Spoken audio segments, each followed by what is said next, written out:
Hola mis queridos amigos, nuevamente con ustedes, su Dr. Tigre, el que ronca en esta negra noche neoliberal latinoamericana, sudamericana, ecuatoriana, un consejero de internautas, que hoy día les va a hablar acerca de la crisis, la transición y recuperación de la pandemia. Entendiéndose esto no solamente desde el punto de vista de Ecuador, sino también desde el punto de vista global, porque recordemos que la pandemia es un problema que no es solo de Ecuador. Eso es lo más grave. A lo mejor si el problema fuera solo de Ecuador, pues la solución sería algo que podíamos nosotros resolver. Pero el problema de la pandemia es que es una situación de todo el planeta Tierra, y como tal, la situación de todo el planeta Tierra nos lleva a pensar que si no nos lo resolvemos entre todos los países, la situación puede complicarse. Y así, si ponemos y tenemos una idea de cómo sucedieron todos los eventos y partiéramos de que a las 12 de la noche vino una crisis sanitaria caracterizada por una alta mortalidad, una gran morbilidad. Estamos hablando ya que tenemos 8 millones de personas enfermas, más de 1 millón de personas muertas, en solamente 6 meses.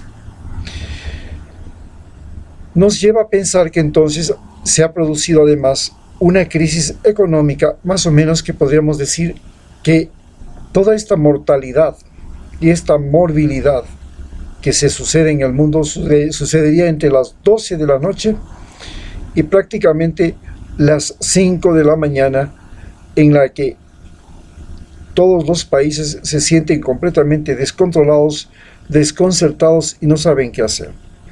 Desde las 5 de la mañana,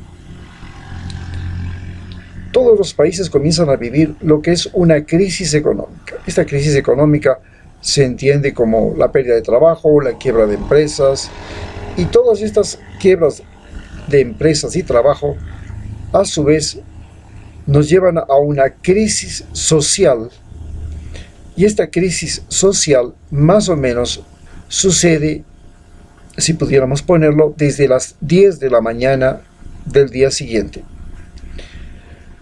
A las 10 de la mañana se produce una crisis social en la cual hay una meseta de transición en que el problema sanitario comienza a tener alguna perspectiva, el problema económico no, se encuentra todavía en un atolladero y surge un nuevo problema, el problema social. En el momento en que surge el problema social, estamos ya hablando de que llegamos a un momento crítico. En ese momento crítico, el problema social se trata de que no es posible o no vemos una recuperación de los trabajos, pero ya podemos ver, por ejemplo, una recuperación de los enfermos. Sin embargo, la recuperación de los trabajos no se da, la recuperación de la crisis económica no se da, y eso es lo que estamos viviendo en este momento. Para algunos países existen algunas alternativas que están a la mano y son factibles de utilizar y son ventajosas. Por ejemplo, Estados Unidos, por ejemplo, Ecuador, Bolivia, casi todos los países de Sudamérica, y en los que hay la posibilidad de que haya una transición a un nuevo orden, pero esta transición a un nuevo orden está facilitada porque hay elecciones. En sí, psicológicamente, el país está predispuesto a una transición. Pero en cambio, en los países donde no hay transición, donde no hay nuevas elecciones, la transición económica, de la transición de la crisis económica a la crisis social, para salir de la crisis social, se hace mucho más difícil. Se trata de que con un nuevo presidente se aspira a tener nuevas autoridades, nuevas leyes, nuevas órdenes o formas de trabajo, nuevas relaciones entre los trabajadores y las autoridades, y con eso se procurará resolver el problema de la crisis económica, que es una crisis de pobreza fundamentalmente, de la crisis sanitaria, que es básicamente una crisis ambiental. No es una crisis solamente humanitaria, es el entorno humano y el entorno ecológico el que están golpeados, y una crisis económica que es fundamentalmente el problema de trabajo y dinero. ¿Cómo se ven las situaciones en Ecuador? En Ecuador, pues estamos pasando de una crisis en la que el virus llega, produce muchos muertos, muchos enfermos, nos deja una crisis sanitaria, y de esa crisis sanitaria comenzamos a pasar a un problema de información, o sea, la confiabilidad de los datos que nos da el gobierno, que nos da el mundo, la información que nos llega a través de los medios de comunicación, de los medios de internet, de la radio, la televisión, etcétera, etcétera. Esta información nos crea zozobra fundamentalmente. Hasta el momento la información que recibimos es una información que nos alerta y nos crea zozobra. Esta información que nos crea zozobra, a su vez, se convierte en formación, es decir, en educación. Comenzamos entonces una educación sanitaria en la que le decimos a la gente que tiene que tener nuevas conductas. Estas nuevas conductas son lavarse las manos, usar mascarilla, la distancia de 2 metros, pero además vendrán las vacunaciones, que serán otra forma, y por supuesto, de aquí en adelante habrán nuevas conductas y cambios que, dada la crisis, si es que esos cambios no tienen un efecto positivo, volveremos nuevamente al virus y se repetirá este ciclo en que el virus, luego los muertos, luego los enfermos, la crisis sanitaria, la crisis informativa, la crisis educacional, las conductas inapropiadas, y se crea un círculo vicioso. Pero si tenemos éxito y los cambios propuestos tienen beneficio, la sociedad saldrá adelante. Por otro lado, tenemos también el gran problema de qué, cómo y cuándo crear una crisis, un sistema de transición, un nuevo orden, fundamentalmente para superar la crisis económica. La crisis económica, como todos sabemos, viene de un aislamiento. Este aislamiento nos llevó al desempleo.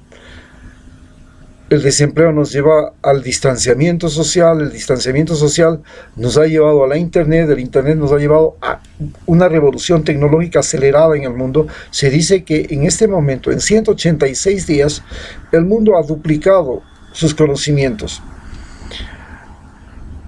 Y la transición se produce justamente porque hay unas nuevas tecnologías, hay nuevos conocimientos, y estos conocimientos nos llevan a una transición. Mientras que el virus nos ha llevado a un conocimiento, a una crisis, el aislamiento nos está llevando a lo que se llamaría a una transición. Si esta transición se da y es positiva, entonces pasaremos a un nuevo ciclo, a una nueva situación. Pero si esta situación no se da, si la transición no es ventajosa, si el aislamiento no sirve para nada, no sacamos ventajas, si no llegan a tiempo los cambios tecnológicos, o los cambios tecnológicos no son beneficiosos, se va a producir, por supuesto, un retorno al aislamiento, al desempleo, a la quiebra, a la crisis económica, al distanciamiento, y buscaremos desesperadamente en la internet, en la tecnología y el conocimiento, la salida. Pero tenemos también una crisis social que se ha generado por esta pandemia. Esta crisis social se caracteriza por ser una crisis donde la opresión que se vivía, un sistema opresivo, fue el que facilitó que hubieran personas susceptibles para la enfermedad. En el caso de los países europeos, la opresión estaba fundamentalmente sobre las personas viejas, que se les mantenía en condiciones de aislamiento social o distanciamiento social ya antes de la pandemia. Eran excluidos, eran parte de los excluidos, como se podría decir. En cambio, en sociedades como los Estados Unidos, los excluidos fundamentalmente eran los indocumentados y los pobres, que no podían pagar un seguro social, que es muy caro pagar las medicinas, los tratamientos, que tienen que esconderse y no pueden ir a buscar ayuda porque pueden ser deportados, y esto generó una crisis en ese país. En Ecuador, el problema fue fundamentalmente en provincias como en las grandes metrópolis, Quito y Guayaquil, donde había, en el caso de Guayaquil, una pobreza manifiesta y en el caso de Quito una pobreza oculta, camuflada. Y esto facilitó que las enfermedades y las pandemias se propagaran.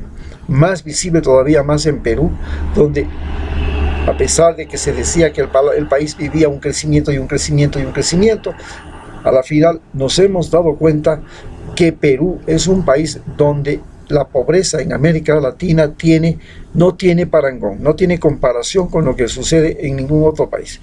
Podemos decir que esta pobreza ha destapado la pobreza peruana, que es la mayor pobreza de América del Sur. Como consecuencia, es la mayor cantidad de muertos. Entonces, nos enfrentamos a un sistema, a un momento en el que tanto en Perú, tanto en Ecuador como en Venezuela, en Bolivia, en Chile, existen elecciones y en estas elecciones se van a crear nuevas autoridades y estas nuevas autoridades van a impulsar nuevas leyes. Estas nuevas leyes van a ser fundamentalmente para reducir la cantidad de personas que están en exclusión, que están excluidas, que no son tomadas en cuenta, que son marginadas, y esta mayor cantidad de gente no es los discapacitados. La mayor cantidad de gente son fundamentalmente los pobres.